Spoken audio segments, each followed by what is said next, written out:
Olá, tudo bem? Como vocês estão? Aqui é a Mônica e hoje a gente conversa sobre uma leitura diferente do que eu costumo mostrar aqui no canal. Esse é Psicologia na Prática, um guia interativo para uma vida mais leve. Aqui a gente costuma falar muito sobre literatura clássica, mas claro que eu também tenho outros interesses, então se você quer que eu continue mostrando outros livros que eu costumo ler, já deixa seu like aqui no vídeo, se aparecer o botão para hypar também isso é muito legal, porque vai fazer com que esse vídeo chegue para mais pessoas. Bom, eu tenho muito interesse por psicologia e esse livro aqui tem uma abordagem chamada TCC, que é muito conhecida, né, por essa sigla, que é Terapia Cognitivo Comportamental. Então essa é a linha de trabalho, né, da Alana Anijar, que é psicóloga, tem podcast, tem canal aqui no YouTube, mas eu conheci o trabalho da Alana primeiro por esse livro. Eu estava interessada em livros de psicologia, estava pesquisando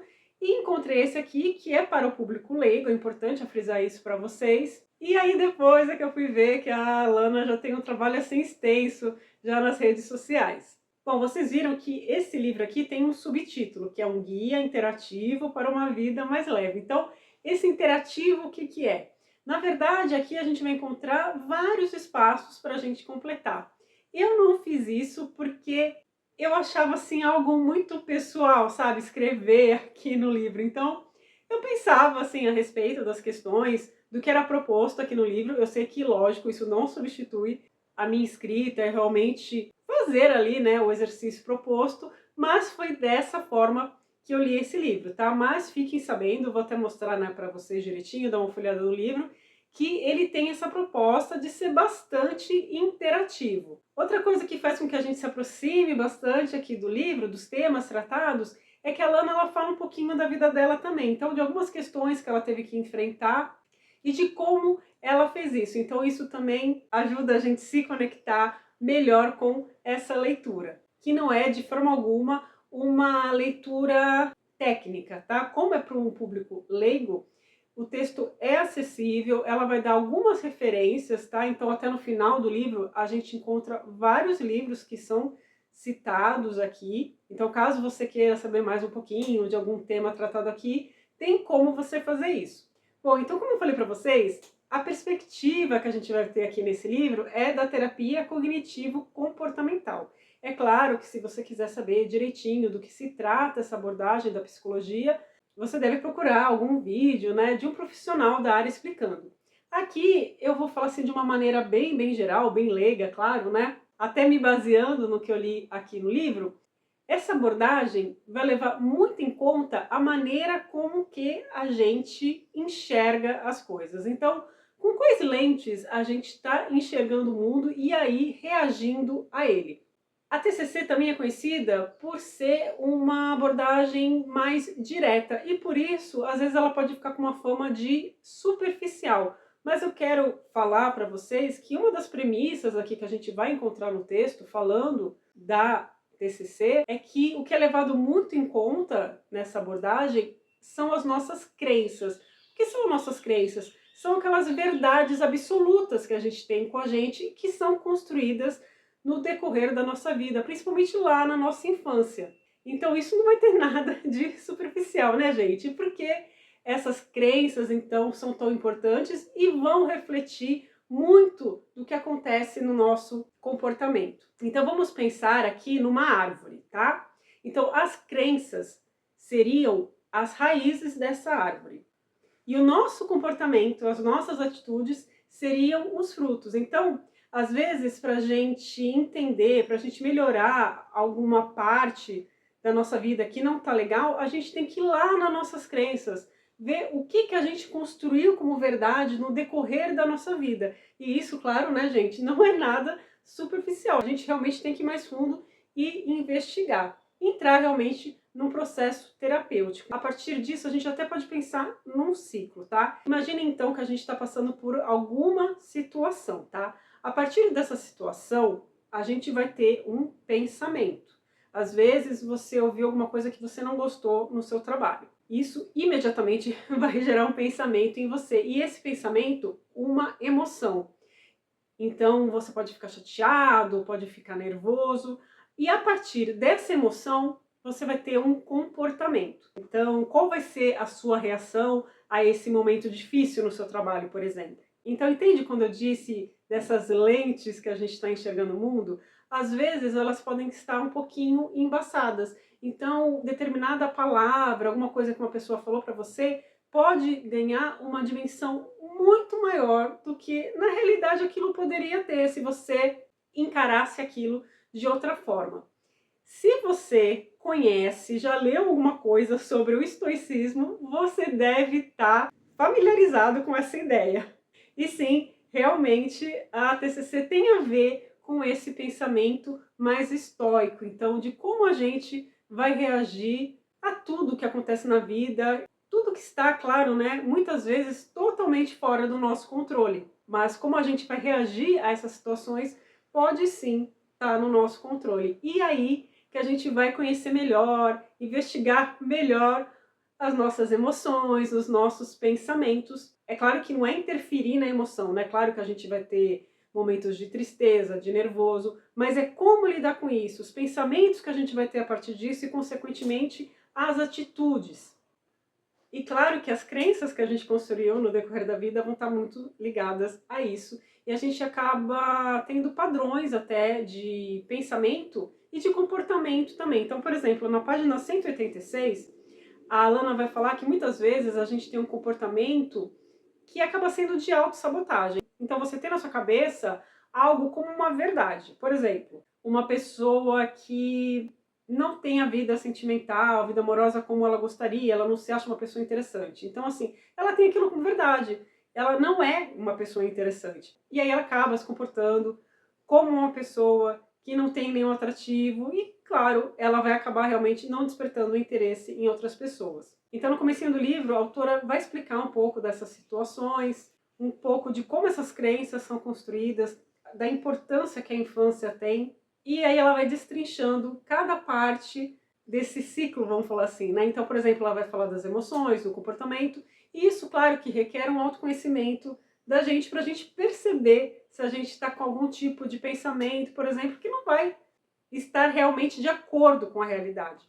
Isso vai ter muitos desdobramentos na nossa vida. Então, por exemplo, na página 85, ela fala assim: o autoconhecimento também é saber escolher os ambientes e as pessoas com as quais queremos caminhar. De preferência, aquelas que compartilham valores e princípios semelhantes aos nossos.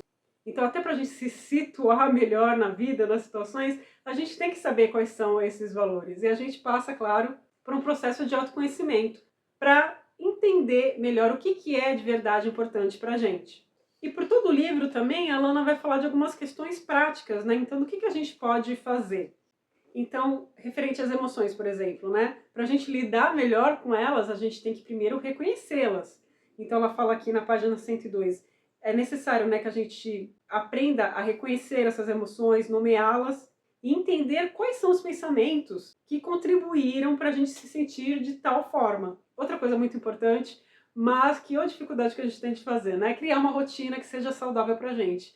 Normalmente, nós sabemos o que é bom, né? Quais são os hábitos que a gente deve ter para ter uma vida legal, mas e para fazer, para colocar em prática, né? Então, claro que ela vai falar do bom sono, da boa alimentação, da atividade física, porque isso vai ter reflexo realmente na química do nosso cérebro, né? Então ela diz assim, na mesma página, se isso não tiver em dia, esses bons hábitos, o que pode acontecer é desregular a química cerebral e contribuir para esse mal-estar emocional.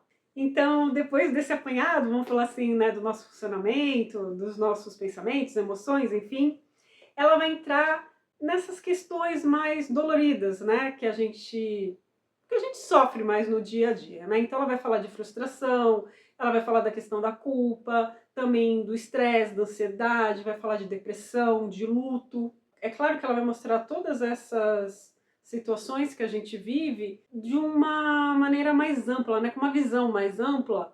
Então, por exemplo, as frustrações, né?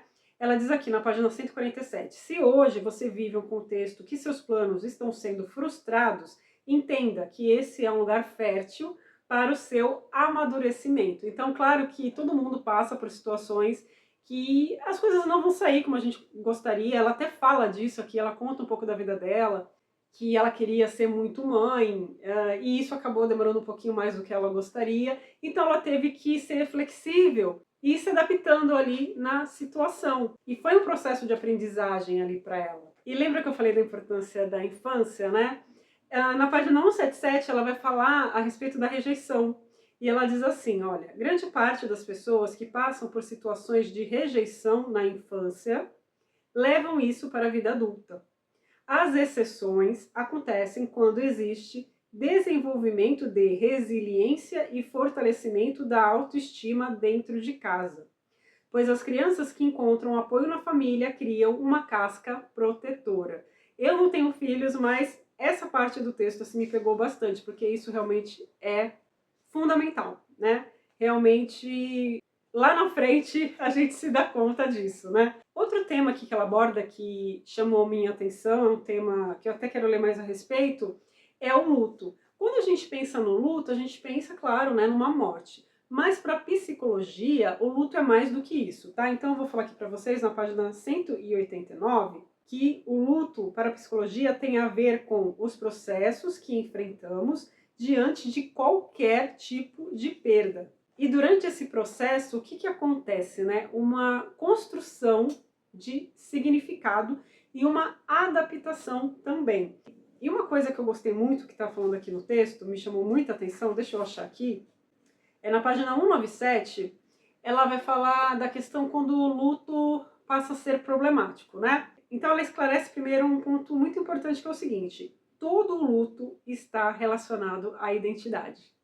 E eu pensei, caramba, é exatamente isso.